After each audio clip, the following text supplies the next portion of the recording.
continue to have plastic food packaging taxes and other taxes that are still driving up the cost on food and stuff. So my question to you is, because you are a scientist as well, did you have any input on those kind of strategies that government made? No. Have they ever consulted you on those kind of strategies before they making it?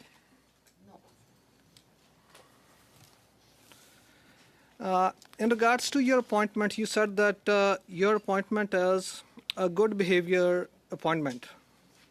So what do you mean by good behavior appointment? It means the government can't dismiss me without cause. They can? Cannot. They cannot dismiss you without cause. Yes. So what does that mean? That's an HR issue. Okay. No. Yes. Briefly, you can tell. Well, when people are appointed to certain positions in government, like deputy ministers and government in council appointees, they're generally appointed at pleasure, which means the government can ask them to leave anytime. There are few positions where people are appointed at good behavior, like the Auditor General and others, where you want to maintain the independence of the office. So you appoint them this way, so there is no political interference. I see. So if the government wants to realize now that this office is not providing us the value that they should get based on $4 or $5 million of the expenditure every year they are spending on your office in particular, they cannot back on that because they are bound by a contract, correct? No. No? Okay. Okay, let's move on and talk about when you joined the office in 2017, you built about, you had a recent trip to Paris on, and the expenditure was over $8,000. You flew business class on that trip? My travel is according to Government of Canada directives, are approved by the deputy minister, and I'm extremely conscious. Was it economy or business class, yes or no? It's unimportant. I don't remember. You don't remember? No. So I believe it was a business class, otherwise it would not have been $8,000 or over $8,000, correct? Madam Chair, I don't know what to say. I understand your hesitation. You're feeling difficulty in answering that question. No, I'm not feeling difficulty, sir, but it's obvious that $8,000 is not going to be an economy class. So I get that. Do you believe that that kind of expenditure is appropriate use of taxpayers' money? Yes or no? Merci. Un appel au règlement, Madame la Présidente. Point of order, Madam Chair.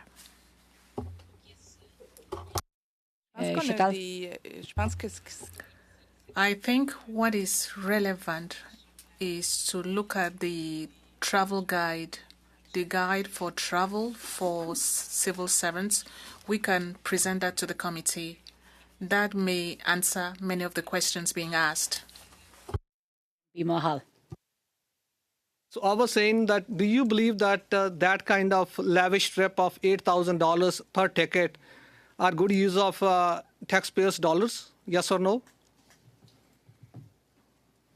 The international engagement is extremely important for... That's not my question, madam. My question is, do you believe that an expenditure like $8,000 on taxpayer dollars is a fair use of taxpayer money?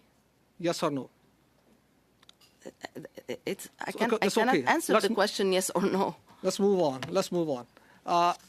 You have billed over $316,000 in travel during that time. Do you think that that was a valid use of money, taxpayers' money? Yes or no? Point of order, Madam Chair.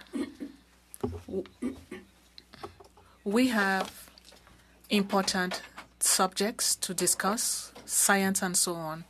I think our witness was a point of order, Madam Chair. You said so yourself. We need decorum here.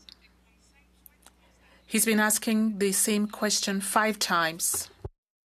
We, of course, 1 person at a time. I'm speaking. MP Ho, I will request you to please be let me speak one person at a time. It becomes very difficult for the interpreters to do the translation if more than one person is speaking. We should keep the decorum in the House, but this is not a point of order. We have 30 seconds left with MP Mahal, please. Madam Chair, I believe my time was eaten out by multiple interruptions by the Liberal members. I stopped the clock, so you have 30 seconds. Please go ahead. Quick question. During that appointment, since your appointment, you have made over 20 trips to the Europe. Do you think that was part of your job? And do you think that justify taxpayer money that was spent on those trips based upon your trip that to Paris was over $8,000? Madam Yes or Chair, no? travel was part of the job description. In fact, it said that the candidate needed to be willing to travel. Does it have So to that be was in from- a and business then- class? Time is... I'd just like to finish, if you don't Yeah, mind. please go ahead. Because it's the travel is an easy target, but I'd like to say that my travel is absolutely is. You have asked the question. She is responding. Let her finish, please. Yeah, let her finish. Like, I've given her the floor, so let her finish, please. So my travel is consistent with that of my counterparts, and in fact, including my counterpart in Quebec, in Canada, and I think that there is a lot of benefit that come out of these the travel. But the point is, it's consistent with the job, and it's consistent with that of other international counterparts. Thank you. Thanks for clarifying. We will proceed to MP Bardesi for 5 minutes. Please go ahead. Thank you, Madam Chair. I just want to follow up on that conversation briefly, Dr. Namer. In your view, could you just describe, we're using these terms science diplomacy, and we're talking about these trips. What is science diplomacy? Well, I guess science diplomacy can be different things. It can be maintaining the dialogue with countries to advance the interest of our country, and that's certainly part of what I do. Science diplomacy is also enhancing international collaborations, enhancing trade, enhancing innovation. It's also making sure, because science is international, that you have first-hand experience and sight of what else is happening in the world. Like if Canada wants to upgrade its nuclear reactor or its light source in Saskatchewan, the best thing is to see what's happening in similar, installations across the country. So, but that's also science diplomacy. So it's, people helping each other to advance science, but also science helping to advance the country's interest. Thank you. If Canada had not done science diplomacy, would we have acceded to associate membership of Horizon Europe? If we had done no scientific diplomacy whatsoever, would we be in Horizon Europe today? Absolutely not. And could you, I know that Horizon Europe is a very large program, and there's, but you in your earlier testimony, you described the kind of general pool of funds that Canadians can get access to. Around what order of magnitude would that be for funds for Canadian researchers? We're talking, over $2 billion probably a year. So that seems like a pretty good value for money for science diplomacy to get access to this kind of, and that's just the research funds. Yeah. And I have to say modestly that I played a very important role in there. I initiated the discussions and the conversations with the European Union. I used my network from my science, days, and the rest is history, as they say. And I think you just said earlier, just to be clear, there's only 3 other countries that are not European Union countries that are currently associate members of Horizon. Now there is South Korea as well. That's all. Thank you.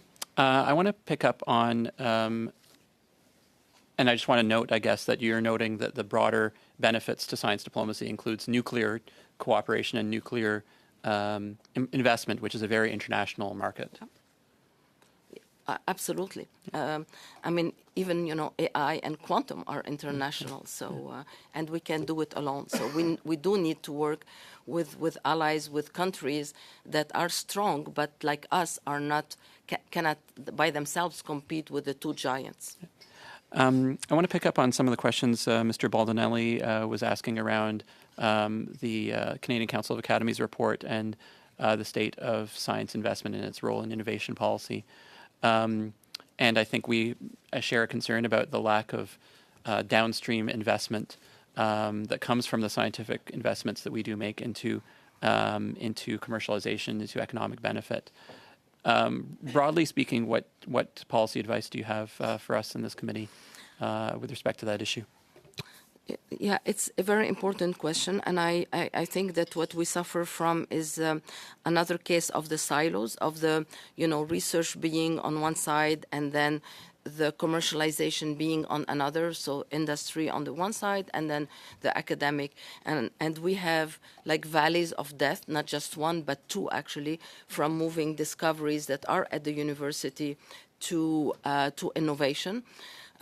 Because we need to have programs for proof of principles, we need to have support for IP protections and so on. So we need to get more granular into where the leakiness in the pipeline is and have a more holistic, systematic approach to it. My last question, which is different from the other ones, it has to do with research in French. We know that the government has a goal to promote research in French. Do you have any opinion on how that objective will be attained? Yes, I already shared with this committee recommendations, and that was last year. I had discussions with Minister Joly on this as well earlier. What is happening is that we are waiting for a report from the expert committee at Heritage that was prepared on research in French, and from then I will see how I can help. But already my office is looking into possible solutions. Very well, thank you. TMP Blanchet-Gianca for 2.5 minutes. Madame la conseillère, le gouvernement s'est donné le pouvoir. Madam Advisor, the government decided to exempt all laws except science for various types of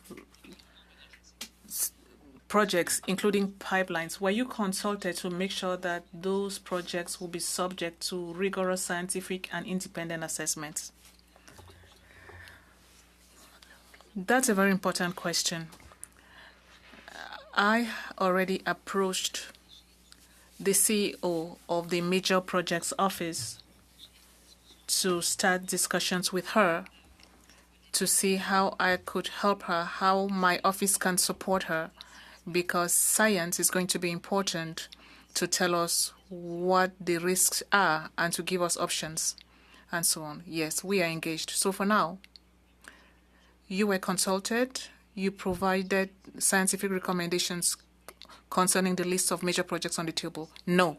If the federal government could circumvent most acts to accelerate these projects, how can we make sure that particular scientific factors, particularly in Quebec, will not be sacrificed because they want quick solutions? Let's hope that science will be a factor, and I trust that there are many people who are monitoring what is going on. I will do my part. In that context, how can science become an obligation and not just an option for the government? I believe the only thing is to have legislation, be it for the position of the science chief scientist, as was the case in Quebec, and I believe you know, and also, but you understand what I'm saying. We need a law and then we exempt ourselves from the law. A mechanism that allows the government to circumvent the legislation. Is this not a danger? I don't know what to say. It's like a nightmare. Thank you for your transparency and for your frank responses. Anything to add related to that? We'll now proceed to MP Holman for 5 minutes. Please go ahead. Thank you, Madam Chair, and thank you, Dr. Niemer, for, again, being a witness for this committee. I want to discuss about barriers preventing Canadian innovation. So we've heard for years that Canada exists in research, but ranks near the bottom in turning that research into products, companies, and jobs. This is not a new problem. It is an unaddressed one. Canada has excellent academic research, but a poor track record of commercialization.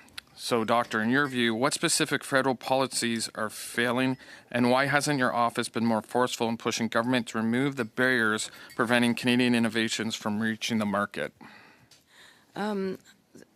This is a question that is very dear to my heart, and the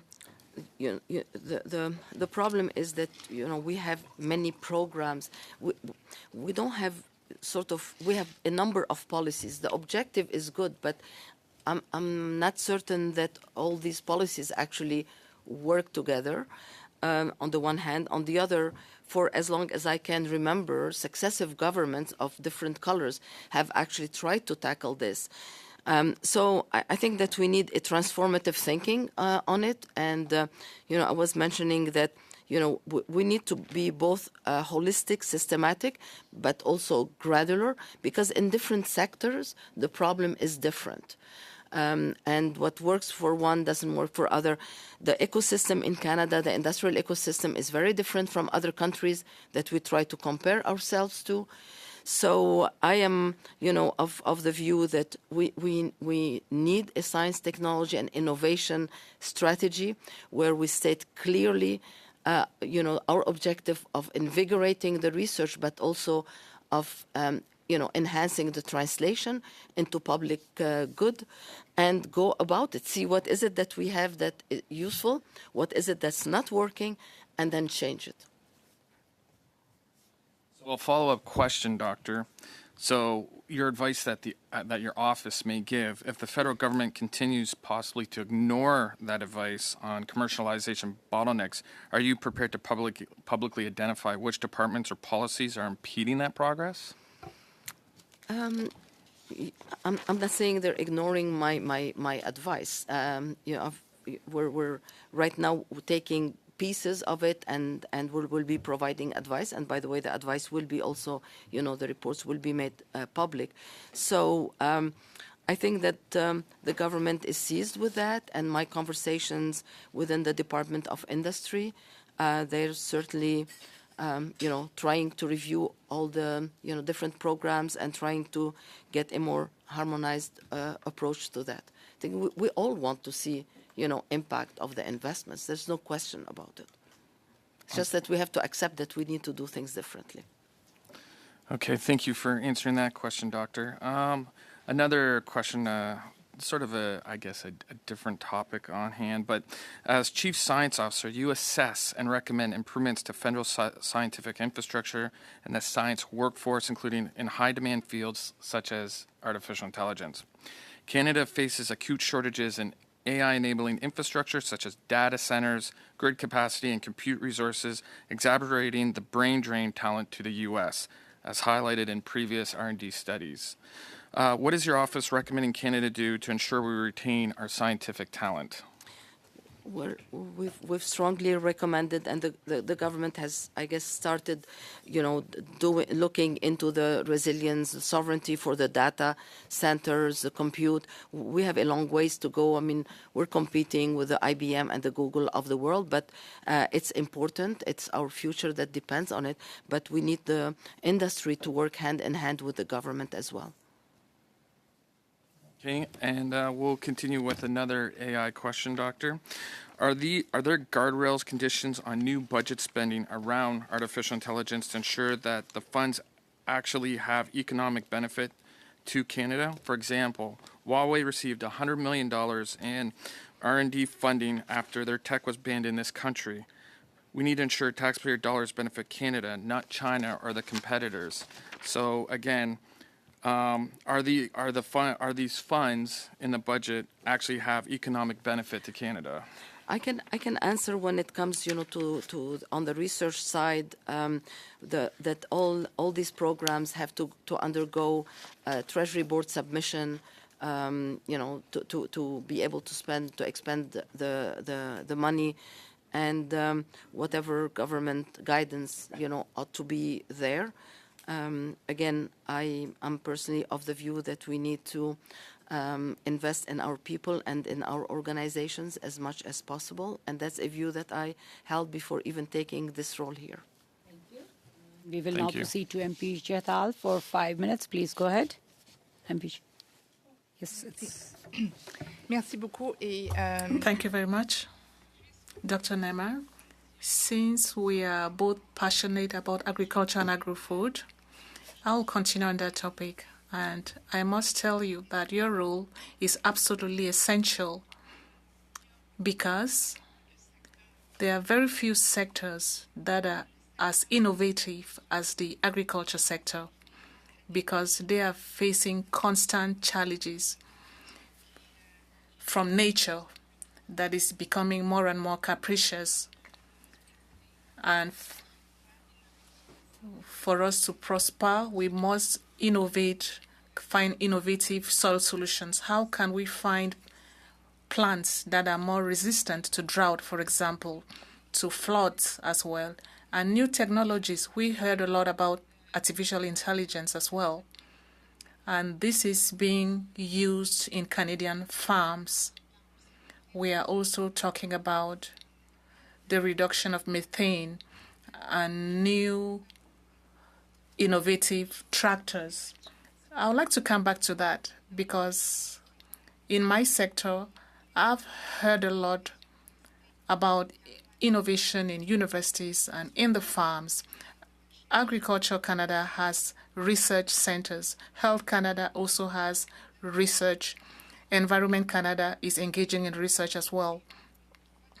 And your mandate is to break down silos. So I would like to hear you tell us more specifically how your office can help break down those silos in research. Let me start by saying that for years now, we have made recommendations, and we saw this during COVID and with the avian flu. We wanted the approach One Health, the One Health approach. This concerns the health of soils, animals, and human health are all interrelated. So these sectors have to work together. Already, we are promoting this One Health approach. But the agriculture sector is one of the most interdisciplinary sectors because there is biology, engineering, social sciences, human sciences involved. And that is why I believe that over the years, they have not benefited as much as they should have benefited from grants because it's interdisciplinary. We don't hear a lot. When we talk about specialized workforce, we don't think about agriculture and agri-food. Whereas it's very important for them. There are shortages in that sector. So universities have to work with governments. Provinces also have an important role to play in that sector. Farmers themselves have to promote that sector. So I think we can do more instead of selling our soils. We can, instead of selling our soya, we can process it here. I'm very interested in your recommendations. What are you recommending to the government? What sectors could better optimize the innovations taking place throughout the country, but sometimes in isolated ways? I think your observation will be the same as for for producers. What are your recommendations? This is a large country, and this is a sector that is very diversified. I need to think about that more, but I can do so with pleasure. Please, when you do that, please send your recommendations to the committee. Now, let me come back to the G20. Innovation is not being done in one single country. It's being done in collaboration with scientists from all over the world. We talked about your representations abroad. I worked at the OECD. I know to what extent it's an innovation center in many sectors.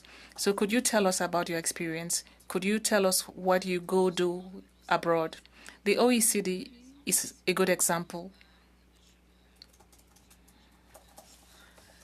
I have a lot of discussions with them. As a member, Canada could also commission studies that interest us, comparative studies with other countries, and so on. It's the OECD that hosts the Secretariat for GPAD, which is the AI initiative that we started when we were chair of the G7. We started that with France. We have to work hand in hand with those institutions. Now we will have 5 minutes each for each party, and we will have MP Baldinelli and then MP Turnbull, and we will end the panel with MP Blanche-Juncker. MP Baldinelli for 5 minutes. Thank you, Madam Chair, and thank you, Dr. Nemmer, for again your time here this afternoon, your patience, and your answers. I want to go back to the report in November that was released from the Council of Canadian Academies. And within that, they noted Canada faces a worsening productivity crisis, a shifting and potentially diminishing relationship with its largest trading partner, stubbornly low private sector R&D spending, and lackluster technology adoption across the country. We had spoken earlier. You said there was much in there that you agreed with in the report, sadly. And, you know, as the report concluded, it says a high-performing science, technology, and innovation ecosystem is essential to the well-being of all people in Canada. So are you concerned about the declining productivity and the living standards of Canadians? Yes, absolutely. We're all affected. I'm concerned that our private sector is not, either innovative enough or doesn't adopt innovation for the different reasons that were given in the reports, some of which we could, discuss for a long time, things like it's not, applicable to them, etc. I think that, we need to have a big push in terms of productivity, and this is where science and technology can help a lot. But you need skilled people, for that to go in these companies and do what needs to be done. And you need to, to keep companies here that are in the innovative space. Now, Dr. Nemmer, you've been here, you've held office since 2017, and considering the diminishing results that continue to plague the government, is the government listening to the recommendations and views that you're putting forward, would you suggest? I would say that the productivity issue is, we've had it for a long time. Unfortunately, we don't seem to be able, to shake it off. And I'm not here to defend one sector or the other, but we have an industrial sector that is extremely risk averse, and they need to innovate. So my advice is not always, only to government. Yeah. And that's why sometimes I think that it's Can I good. just build on that? Yes. Thank you for that. Because in terms of the private sector, last week when we had hearings here, we had the Canadian Vehicle Manufacturers Association and the Big Three, which represent the Big Three automakers. And they invest in 2024, $898 million in R&D. And in 2023, $830 million. Yet sometimes government bureaucracy stands in the way of what they're trying to accomplish. For example, the government through CBSA has implemented what they call the CARM system. And that CARM system is the CBSA Assessment and Revenue Management System. They implemented it last year in October. And since that time, it's never worked properly. We're talking about $500 million that this government has committed to this project, and it has never worked properly.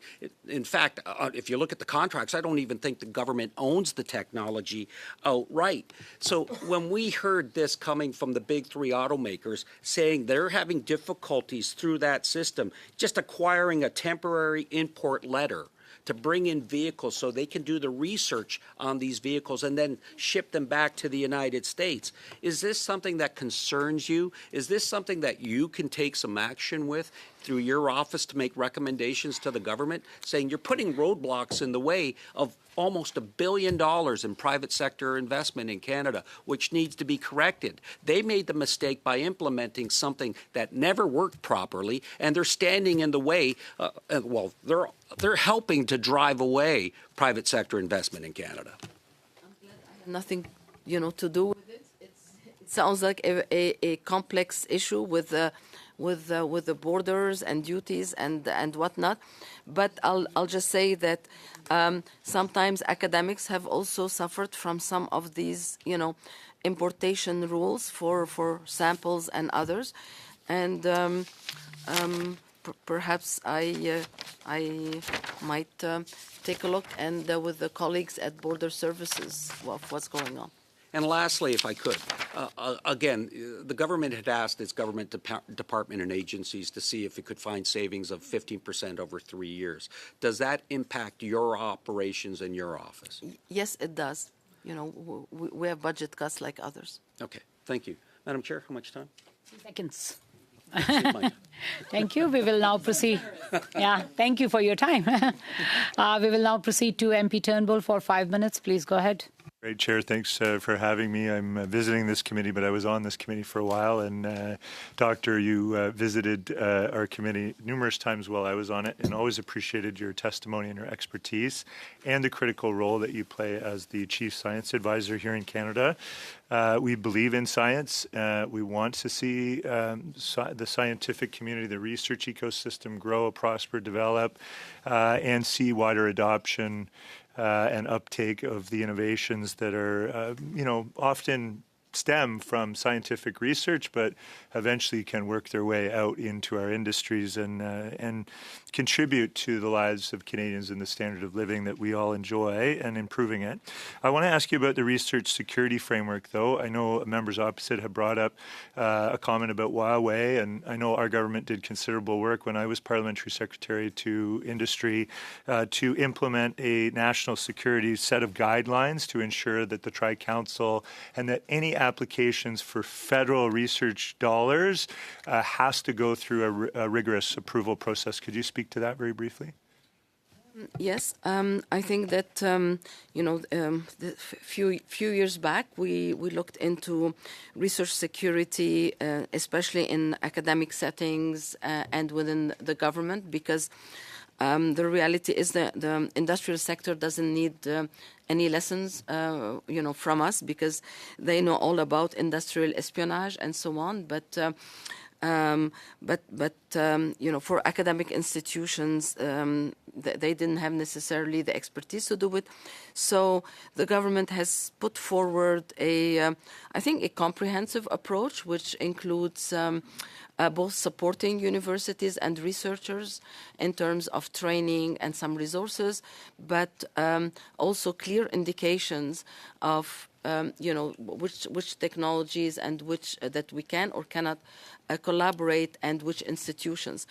And in fact, our policy is one of probably the most comprehensive, and we've had the Europeans, the Japanese, and even the UK, come to see what we're doing and to emulate it. Thank you very much for that. I want to pivot now to talk about the SHRED program. and which is a sort of a workhorse for research and development. It offsets the cost for lots of companies to do research and development and innovate within their companies. Our government in Budget 2025 has proposed a number of changes to modernize that program. Would you say that those would contribute to the wider uptake of science and research across the ecosystem? I was on the committee on the industry strategy committee, and all I heard from the private sector is that they appreciated the program, but they wanted it reformed. So I think that the changes are probably welcome by the group. That's all I can say. This is what we've heard as well, but Yes. I wanted to see whether you were hearing the same, so thank you for that. Typically, when we talk about the research ecosystem, there's a lot of focus on universities and the important role that they play, and I would never diminish that. But there's also other post-secondary institutions, colleges and polytechnics across the country, who also, I think, play a very crucial role, especially at this moment in time. When we're wanting greater uptake of applied research and ensuring that, commercialization is moving forward at a more rapid pace, perhaps, than it has in the past. Can you speak to the important role that colleges and polytechnics play? I think they play a very important role, and just because in the past perhaps they didn't do enough research doesn't mean they shouldn't be doing research, because if they're training the workers, they better train them on the latest machinery, the latest technologies, etc. So we all have an imperative and a stake in the game. So I think that I think in addition to that, because they have shorter programs, and we talk about reskilling and whether scientists reskilling them for AI or data science, etc. So I think that they can play an increasingly important role, and we need to enable them. But again, it's a collective effort of many levels of governments. Thank you. Squeak in one last question, or no? Am I out of time? It's okay. Well, thank you very much for your time. Great to see you again. Thank you. Thank you. And we will now end this panel with MP Blanchet-Dianka for 5 minutes. Please go ahead. 5 minutes? 5 minutes? Wow, merci beaucoup, Madame la conseillère. Thank you very much. Madam Advisor, Mark Carney said that most fossil reserves should remain in the soil to respect climate targets. Now he changed seats, became prime minister, and now he's supporting new oil and gas infrastructure projects. So scientifically, the addition of all these hydrocarbons projects, is this consistent with the recommended targets? Science doesn't tell us exactly what to do. But when we have an objective, science helps us to find options. I believe that the climate issue is extremely important, is becoming increasingly important, but the energy transition needs to be better designed and adopted. I don't believe that overnight we will have a network or a fleet of electric cars. So we need to be consistent, but we need to be decisive. But we need a clear direction. What are we trying to do? And the timeline. What I understand is that in science, hydrocarbons exploration will generate greenhouse gases, and that will be a problem. Of course, that will create a problem. So if we pump more oil, like in the West, it's transported through a pipeline, and the oil is intended for exportation, and it's not for Canadian consumption. Is it true to say that more greenhouse gases will be emitted, and this will also create more greenhouse gases and provoke more climate change? What science says is that oil exploration produces greenhouse gas emissions. Science also tells us that the transition towards different transportation modes and renewables Exporting hydrocarbons, well, is that a renewable energy? Science tells us it's not renewable.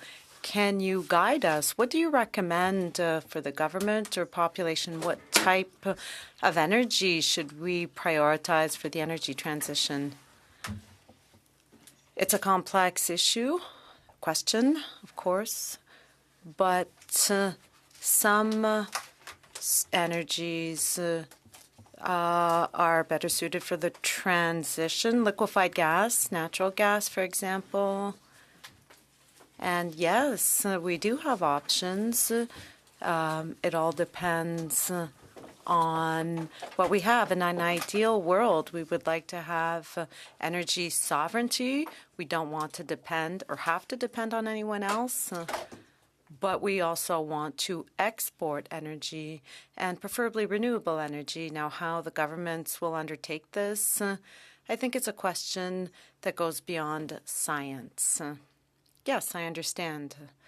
According to the information I have, Canada produces a little bit more, 4 million barrels a day, most of which are exported to the U.S. We don't even have refineries in Canada to process the tar sands, for example. Oh, so what's it all worth? I'm trying to understand this economically and scientifically. Economically, we know, well, it fills out the, it makes some players very rich and makes them even wealthier, keeps these shareholders happy, and maximizes profit. Brookfield, for example, that are very close to the Prime Minister, but also very close to these nation-building projects. I'd like to focus on science.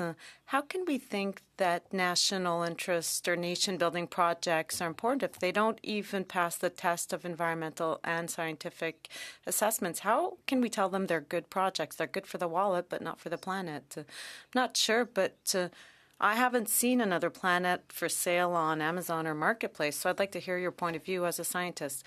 From a scientific perspective, we talked about major projects, and we have to assess risks, impacts, and it's a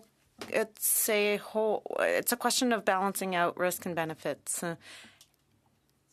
But there is a way to mitigate the negative impacts of any project, and I hope that science will be used, will be put to good use in this situation, because, of course, we want to develop major projects to build our nation.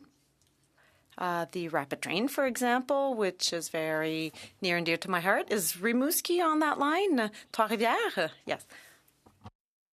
And I really would take this opportunity to thank Dr. Nemmer for appearing before the committee and providing your testimony.